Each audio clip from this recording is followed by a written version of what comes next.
এটা big breaking news ইতিমধ্যে আহি গ'ল নতুন আইন আৰু এতিয়াৰ পৰা সলনি হ'ব নিয়ম ইতিমধ্যে উত্তৰাখণ্ডত দেখিবলৈ পোৱা গৈছে ইউচিচি বলবৎ হৈছে আৰু ইউচিচি বলবৎ হোৱাৰ পিছতে এতিয়া সলনি হ'ব কেইবাটাও নিয়ম আপুনি নিজ ইচ্ছামতে যেতিয়াই মন যায় তেতিয়াই যিকোনো কাম কৰিব নোৱাৰিব বাধ্যবাধকতা থাকিব কি নিয়ম সলনি হ'ব আমি সবিস্তাৰে লৈ অহাৰ চেষ্টা কৰিম ইউচিচি অহাৰ পিছত কেনেদৰে এতিয়া সলনি হ'ব উত্তৰাখণ্ডত বলবৎ হ'ল ইউচিচি ইউনিফৰ্ম সিভিল কোড বলবৎ হৈছে ইউচিচি বলবৎ কৰা প্ৰথমখন ৰাজ্য হ'ল দেশৰ প্ৰথমখন ৰাজ্য উত্তৰাখণ্ড নাচে গানে ঢুলে ডগৰে বিজেপি কৰ্মীয়ে স্বাগতম জনালে নতুন আইনক আৰু অসমত ইউচিচি বলবৎ কৰাৰো জোৰজা চলিছে অসমত এই নতুন আইন বলবৎ হ'লে কি পৰিৱৰ্তন হ'ব আমি জনাম যে মুছলমান সমাজত হ'ব বৃহৎ পৰিৱৰ্তন এটা ডাঙৰ খবৰ হালাল তালাক ইদ্দাত হ'ব নিষিদ্ধ ইউচিচি হলে হ'বলগীয়া 10টা বিশেষ পৰিৱৰ্তন আমি এই মুহূৰ্তত লৈ অহাৰ চেষ্টা কৰিছো সকলো ধৰ্মৰ ছোৱালীৰ বিবাহ 21 বছৰ হ'ব লাগিব বিবাহ বিচ্ছেদৰ সমান অধিকাৰ থাকিব পুৰুষ আৰু মহিলাৰ লিভ ইন ৰিলেশ্যনত থাকিলে আনুষ্ঠানিকভাৱে জনাব লাগিব এটা অতি গুৰুত্বপূৰ্ণ খবৰ লিভ ইনৰ পঞ্জীয়ন নকৰিলে হ'ব 6 মাহ জেল লিভ ইনত জন্ম হোৱা সন্তানেও সম অধিকাৰ লাভ কৰিব ইউচিচি আইনৰ আধাৰত বহু বিবাহ সম্পূৰ্ণৰূপে নিষিদ্ধ কৰা হ'ব পতি বা পত্নী জীয়াই থাকিলে দ্বিতীয় বিবাহ পাতিব নোৱাৰিব বিবাহৰ পঞ্জীয়ন সকলোৰে বাবে বাধ্যতামূলক হ'ব শৰীয়ত আইন মতে বিবাহ নহব এতিয়াৰ পৰা মুছলমান লোকৰ বন্ধ হ'ব 3 তালাক এটা অতি গুৰুত্বপূৰ্ণ খবৰ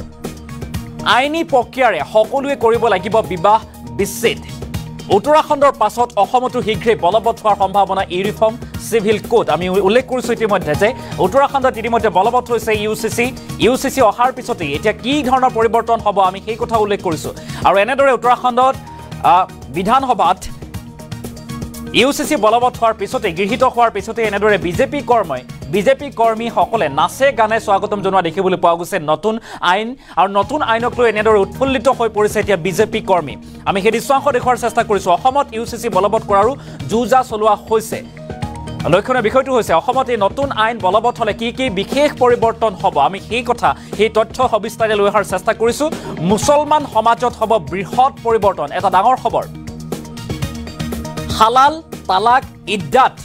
ইত্যাদিবোৰ নিষিদ্ধ হ'ব মুছলমান সম্প্ৰদায়ৰ লোকৰ ইউচিচি হ'লে হ'বলগীয়া 10টা বিশেষ পৰিৱৰ্তন আমি এই মুহূৰ্তত লৈ অহাৰ চেষ্টা কৰিছো 10টা বিশেষ পৰিৱৰ্তন সকলো ধৰ্মৰ ছোৱালীৰ বিবাহ 21 বছৰ বয়স হ'ব লাগিব তেতিয়া সেই বিবাহ পাশত আবদ্ধ হ'ব পাৰিব বিবাহ বিচ্ছেদৰ সমান অধিকাৰ থাকিব পুৰুষ আৰু মহিলাৰ দুয়োগৰাকীয়ে সম অধিকাৰ লাভ কৰিব উত্তৰাখণ্ডত ইতিমধ্যে যেহেতু বলবৎ হৈছে ইউনিফৰ্ম সিভিল কোড এটা ডাঙৰ খবৰ জনাৰ চেষ্টা কৰিছো ইউচিচি বলবৎ কৰা প্ৰথমখন ৰাজ্য হৈছে উত্তৰাখণ্ড আৰু এতিয়াৰ পৰা কেইবাটাও নিয়ম সলনি হ'ব আৰু নিজ ইচ্ছামতে যেতিয়াই মন যায় যিহকেই আপুনি কৰিম বুলি ইচ্ছা প্ৰকাশ কৰিলেও কৰিব নোৱাৰিব কিয়নো এতিয়া আইন বলবৎ হৈছে এই আইনৰ আওতাত আহিব বা আইনৰ অধীনতে আপুনি কাম কৰিব পাৰিব এই কথা উল্লেখ কৰা দেখিবলৈ পোৱা গৈছে আৰু নতুন আইনক এনেদৰে বিজেপি কৰ্মীয়ে নাচে গানে স্বাগতম জনোৱা দেখিবলৈ পোৱা গৈছে নতুন আইনক আঁকোৱালি লৈছে এইসকল বিজেপি কৰ্মীয়ে উত্তৰাখণ্ডত আৰু এই মুহূৰ্তত উত্তৰাখণ্ডৰ মুখ্যমন্ত্ৰী পুষ্কৰ সিং ধামীয়ে ইউচিচি বলবৎ কৰা গৃহীত কৰাৰ পিছতে কি মন্তব্য কৰিছে সংবাদ মেলযোগে আমি সেই মন্তব্য শুনাই লোৱাৰ চেষ্টা কৰিম विधानसभा के सभी सदस्यों का सभी अपने सहयोगियों का धन्यवाद करता हूं और विशेष रूप से उत्तराखंड की देवतुल्य जनता का धन्यवाद करना चाहता हूं कि उनके कारण से ही उनके आशीर्वाद से ही उनके समर्थन से ही और उन्होंने जो हमको सरकार में आने का मौका दिया उसके कारण से ही आज हम ये कानून बना पाए समान नागरिक संहिता का जो एक्ट है जो विधेयक है उसको हम पारित कर पाए इसके साथ साथ मैं हमारे देश के यशस्वी प्रधानमंत्री आदरणीय नरेंद्र मोदी जी का भी धन्यवाद करना चाहता हूं कि उनकी प्रेरणा से उनके मार्गदर्शन में हमको आज ये विधेयक राज्य की विधानसभा में पारित करने का अवसर मिला और उनके मार्गदर्शन में हमने काम किया हमको उन्हीं से प्रेरणा मिली एक भारत श्रेष्ठ भारत का जो उनका संकल्प है उसी संकल्प को अपनी प्रेरणा मानते हुए हम आगे बढ़े और आज इसको विधेयक के रूप में हम प्रेरित कर पाए आदरणीय प्रधानमंत्री जी के मार्गदर्शन में उत्तराखंड में समान नागरिक संहिता का जो अवसर है क्योंकि चुनाव के वक्त आदरणीय प्रधानमंत्री जी भी यहाँ आए थे उन्होंने भी जब हमने इस बात को रखा था, हमारी पार्टी ने रखा था, उन्हीं के मार्गदर्शन में रखा था। यह कानून सबको एक तरह से समानता का कानून है, सबको एक रूपता का कानून है, सबकी एकता का कानून है, सबका समान अधिकार का कानून है। यह इसके बारे में अलग अलग लोग अलग अलग बातें कर रहे थे, लेकिन सारी बातें आज और कल जो 2 दिन विधानसभा के अंदर चर्चा हुई है, उस चर्चा में बहुत चीजें स्पष्ट हो गई हैं कि ये कानून हम किसी के खिलाफ नहीं लाए हैं, ये कानून किसी के विरुद्ध नहीं है, बल्कि ये उन माताओं, बहनों, बेटियों के लिए जिनके जीवन में कई बार कुरीतियों के कारण से, कई बार असमानताओं के कारण से उनको अनेक कष्टों का सामना करना पड़ता था, अनेक बार उनको यातनाओं का सामना करना पड़ता था। उन कुरीतियों के कारण से उनका आत्मबल कमजोर होता था। उनके आत्मबल को मजबूत करने का काम, उनको उत्थान की ओर ले जाने का काम, उनकी सर्वांगीण उन्नति के लिए ये कानून हमने बनाया है। ये सब बच्चों के भी हित में है, मातृशक्ति के भी हित में। इस कानून में जहां विवाह, तलाक, गुजारा भत्ता, उत्तराधिकार, लिव इन रिलेशनशिप जैसे जो अनेक महत्वपूर्ण विषय हैं, उन सभी विषयों को इस कानून में शामिल किया गया है। और लगभग 2 वर्षों के इस कालखंड में लगभग 12 फरवरी 2022 से हमने जब इसका संकल्प लिया था, उत्तराखंड की देवतुल्य जनता के सामने रखा था, उसके बाद हमने कमेटी का गठन किया था, ड्राफ्ट बनाने वाली कमेटी।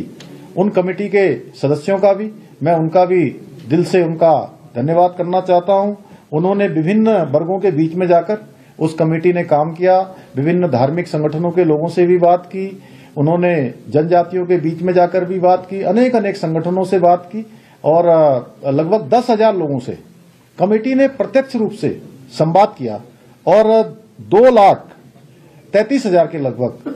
लोगों के विचार इसमें लिए, सुझाव लेकर, और 43 बड़े जनसंवाद के कार्यक्रम किए, दिल्ली में भी कार्यक्रम किया। और जो ड्राफ्ट बनाया, उस ड्राफ्ट का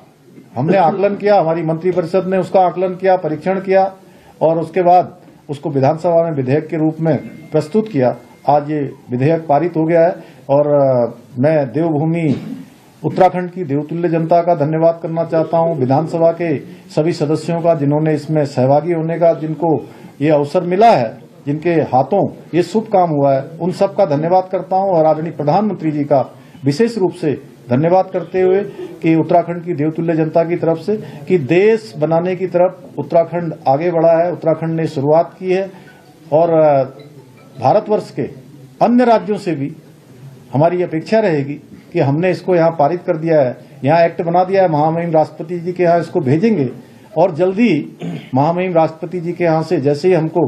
स्वीकृति प्राप्त हो जाएगी तो हम इसको कानून के रूप में राज्य के अंदर लागू करेंगे और राज्य में लागू करने के लिए जो जरूरी व्यवस्थाएं हैं, इतने दिनों में हम उन व्यवस्थाओं को भी सुनिश्चित करने का काम करेंगे। আৰু এয়া আছিল উত্তৰাখণ্ডৰ মুখ্যমন্ত্ৰী পুষ্কৰ সিং ধামীৰ মন্তব্য। আৰু যিহেতু উত্তৰাখণ্ড বিধানসভাত এই বিধেয়কখন উপস্থাপন কৰা হ'ল বা গৃহীত হ'ল ইতিমধ্যে আৰু আইনলৈ পৰিণত হৈছে আৰু তাৰ পিছত এনেদৰে কেইবাটাও নিয়ম সলনি হ'ব বুলি উল্লেখ কৰা দেখিবলৈ পোৱা গৈছে। কেইবাটাও নিয়ম সন্নিৱিষ্ট কৰা হৈছে। ইউচিচি হ'লে হ'বলগীয়া 10টা বিশেষ পৰিৱৰ্তনৰ কথা আমি ইতিমধ্যে উল্লেখ কৰিছোঁ। সকলো ধৰ্মৰ ছোৱালীৰ বিবাহ 21 বছৰ হ'ব লাগিব বুলি নিৰ্ধাৰণ কৰি দিয়া হৈছে। সমান্তৰালকৈ বিবাহ বিচ্ছেদৰ সমান অধিকাৰ থাকিব এতিয়াৰ পৰা পুৰুষ আৰু মহিলাৰ। আৰু উত্তৰাখণ্ডত এনেদৰে বিজেপি কৰ্মীসকলে ঢোলে ডগৰে নাচে গানে আদৰণি জনাইছে নতুন আইনক, অৰ্থাৎ নতুন আইন আহিলত তেখেতসকল সুখী হোৱা পৰিলক্ষিত হৈছে। আমি সেই দৃশ্যাংশ পোনপটীয়াভাৱে দেখুৱাৰ চেষ্টা কৰিছোঁ। ইতিমধ্যে উত্তৰাখণ্ডত বলবৎ হৈছে ইউনিফৰ্ম চিভিল কোড। ইউচিচি বলবৎ কৰা প্ৰথমখন ৰাজ্য হৈছে, দেশৰ প্ৰথমখন ৰাজ্য হ'ল এতিয়া উত্তৰাখণ্ড। উত্তৰাখণ্ডৰ পাছতে এতিয়া ৰাজ্যটো অসমতো ইউচিচি আনিবৰ বাবে যুঁজা চলাইছে, ব্যাপক প্ৰস্তুতি চলাইছে ৰাজ্য চৰকাৰে। আৰু মুছলমান সমাজত হ'ব বৃহৎ পৰিৱৰ্তন, হালাল তালাক ইদ্দাত হ'ব নিষিদ্ধ। ইউচিচি হ'লে আহিলে 10টা বিশেষ পৰিৱৰ্তন হ'ব, য'ত লিভ ইন ৰিলেশ্যনত থাকিলে আনুষ্ঠানিকভাৱে জনাব লাগিব, লিভ ইনৰ পঞ্জীয়ন নকৰিলে হ'ব 6 মাহ পৰ্যন্ত জেল। আৰু লিভ ইনত জন্ম হোৱা সন্তানেও সম অধিকাৰ পাব বুলি জানিব পৰা গৈছে, জনাইছে এই কথা নিয়ম সন্নিৱিষ্ট কৰা হৈছে। ইউচিচি আইনৰ আধাৰত বহু বিবাহ সম্পূৰ্ণৰূপে বন্ধ কৰা হ'ব। পত্নী বা পত্নী জীয়াই থাকিলে দ্বিতীয় বিবাহ কৰিব নোৱাৰিব, এই কথা উল্লেখ কৰা হৈছে। বিবাহ পঞ্জীয়ন সকলোৰে বাবে বাধ্যতামূলক হৈ পৰিব আৰু যদিহে পঞ্জীয়ন নকৰে চৰকাৰী সুবিধাৰ পৰা বঞ্চিত হ'ব। আৰু ইতিমধ্যে উত্তৰাখণ্ডত এই আইন গৃহীত কৰা হৈছে আৰু তাৰ পিছতে ৰাষ্ট্ৰপতি মহামহিম ৰাষ্ট্ৰপতিয়ে যেতিয়াই স্বাক্ষৰ কৰিব তেতিয়াই এইখন আইনত পৰিণত হ'ব আৰু কাৰ্যকৰী হ'ব উত্তৰাখণ্ডত। উত্তৰাখণ্ডৰ পিছতেই এতিয়া সমগ্ৰ ৰাজ্যত সমগ্ৰ দেশৰ ৰাজ্যসমূহতেই UCC বলবৎ কৰাৰ বাবে চেষ্টা চলাব বুলি জানিব পৰা গৈছে আৰু উত্তৰাখণ্ডৰ পিছতেই অসমতো হয়তো অসম দ্বিতীয়খন ৰাজ্য হ'ব UCC বলবৎ কৰা আৰু অসম চলিত বিধানসভাত এই বিধেয়কখন উপস্থাপন কৰা হ'ব বুলি জানিব পৰা গৈছে। এই সন্দৰ্ভত শাসকীয় দলৰ নেতা মন্ত্ৰীসকলে এই কথা উল্লেখ কৰি আহিছে আৰু এই মুহূৰ্তত পুনৰবাৰ আমি উত্তৰাখণ্ডৰ মুখ্যমন্ত্ৰী গৰাকীৰ সেই বিশেষ ভাষ্য শুনোৱাৰ চেষ্টা কৰিম, যিহেতু বিধানসভাত উত্তৰাখণ্ডৰ বিধানসভাত এই বিধেয়কখন গৃহীত কৰা হ'ল আৰু তাৰ পিছতেই কেনেদৰে এতিয়া কাম কৰিব, কি কি নিয়ম সলনি হ'ব সেই কথা তেখেতে স্পষ্ট ৰূপত উল্লেখ কৰা দেখিবলৈ পোৱা গৈছে। পুনৰবাৰ আমি মুখ্যমন্ত্ৰীগৰাকীৰ সেই বিশেষ ভাষ্য শুনোৱাৰ চেষ্টা কৰিম। विधानसभा के सभी सदस्यों का, सभी अपने सहयोगियों का धन्यवाद करता हूं और विशेष रूप से उत्तराखंड की देवतुल्य जनता का धन्यवाद करना चाहता हूं कि उनके कारण से ही, उनके आशीर्वाद से ही, उनके समर्थन से ही और उन्होंने जो हमको सरकार में आने का मौका दिया उसके कारण से ही आज हम ये कानून बना पाए। समान नागरिक संहिता का जो एक्ट है, जो विधेयक है, उसको हम पारित कर पाए। इसके साथ साथ मैं हमारे देश के यशस्वी प्रधानमंत्री आदरणीय नरेंद्र मोदी जी का भी धन्यवाद करना चाहता हूं कि उनकी प्रेरणा से, उनके मार्गदर्शन में हमको आज ये विधेयक राज्य की विधानसभा में पारित करने का अवसर मिला और उनके मार्गदर्शन में हमने काम किया। हमको उन्हीं से प्रेरणा मिली। एक भारत श्रेष्ठ भारत का जो उनका संकल्प है, उसी संकल्प को अपनी प्रेरणा मानते हुए हम आगे बढ़े और आज इसको विधेयक के रूप में हम प्रेरित कर पाए। आदरणीय प्रधानमंत्री जी के मार्गदर्शन में उत्तराखंड में समान नागरिक संहिता का जो अवसर है, क्योंकि चुनाव के वक्त आदरणीय प्रधानमंत्री जी भी यहाँ आए थे, उन्होंने भी हमारे जब हमने इस बात को रखा था, हमारी पार्टी ने रखा था, उन्हीं के मार्गदर्शन में रखा था। यह कानून सबको एक तरह से समानता का कानून है, सबको एक रूपता का कानून है, सबकी एकता का कानून है, सबका समान अधिकार का कानून है। यह इसके बारे में अलग अलग लोग अलग अलग बातें कर रहे थे, लेकिन सारी बातें आज और कल जो 2 दिन विधानसभा के अंदर चर्चा हुई है, उस चर्चा में बहुत चीजें स्पष्ट हो गई हैं कि ये कानून हम किसी के खिलाफ नहीं लाए हैं, ये कानून किसी के विरुद्ध नहीं है, बल्कि ये उन माताओं, बहनों, बेटियों के लिए जिनके जीवन में कई बार कुरीतियों के कारण से, कई बार असमानताओं के कारण से उनको अनेक कष्टों का सामना करना पड़ता था, अनेक बार उनको यातनाओं का सामना करना पड़ता था। उन कुरीतियों के कारण से उनका आत्मबल कमजोर होता था। उनके आत्मबल को मजबूत करने का काम, उनको उत्थान की ओर ले जाने का काम, उनकी सर्वांगीण उन्नति के लिए ये कानून हमने बनाया है। ये सब बच्चों के भी हित में है, मातृशक्ति के भी हित में। इस कानून में जहां विवाह, तलाक, गुजारा भत्ता, उत्तराधिकार, लिव इन रिलेशनशिप जैसे जो अनेक महत्वपूर्ण विषय हैं, उन सभी विषयों को इस कानून में शामिल किया गया है और लगभग 2 वर्षों के इस कालखंड में लगभग 12 फरवरी 2022 से हमने जब इसका संकल्प लिया था, उत्तराखंड की देवतुल्य जनता के सामने रखा था, उसके बाद हमने कमेटी का गठन किया था, ड्राफ्ट बनाने वाली कमेटी। उन कमेटी के सदस्यों का भी मैं उनका भी दिल से उनका धन्यवाद करना चाहता हूं। उन्होंने विभिन्न वर्गों के बीच में जाकर उस कमेटी ने काम किया, विभिन्न धार्मिक संगठनों के लोगों से भी बात की, उन्होंने जनजातियों के बीच में जाकर भी बात की, अनेक अनेक संगठनों से बात की और लगभग 10,000 लोगों से कमेटी ने प्रत्यक्ष रूप से संवाद किया और 2,33,000 के लगभग लोगों के विचार इसमें लिए, सुझाव लेकर और 43 बड़े जनसंवाद के कार्यक्रम किए, दिल्ली में भी कार्यक्रम किया और जो ड्राफ्ट बनाया उस ड्राफ्ट का हमने आकलन किया, हमारी मंत्रिपरिषद ने उसका आकलन किया, परीक्षण किया और उसके बाद उसको विधानसभा में विधेयक के रूप में प्रस्तुत किया। आज ये विधेयक पारित हो गया है और मैं देवभूमि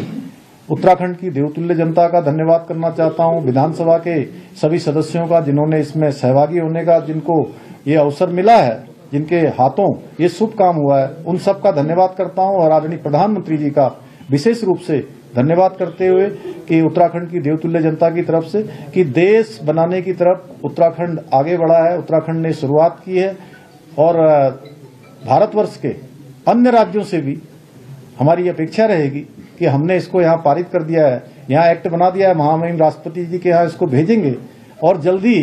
महामहिम राष्ट्रपति जी के यहाँ से जैसे ही हमको स्वीकृति प्राप्त हो जाएगी तो हम इसको कानून के रूप में राज्य के अंदर लागू करेंगे और राज्य में लागू करने के लिए जो जरूरी व्यवस्थाएं हैं इतने दिनों में हम उन व्यवस्थाओं को भी सुनिश्चित करने का काम करेंगे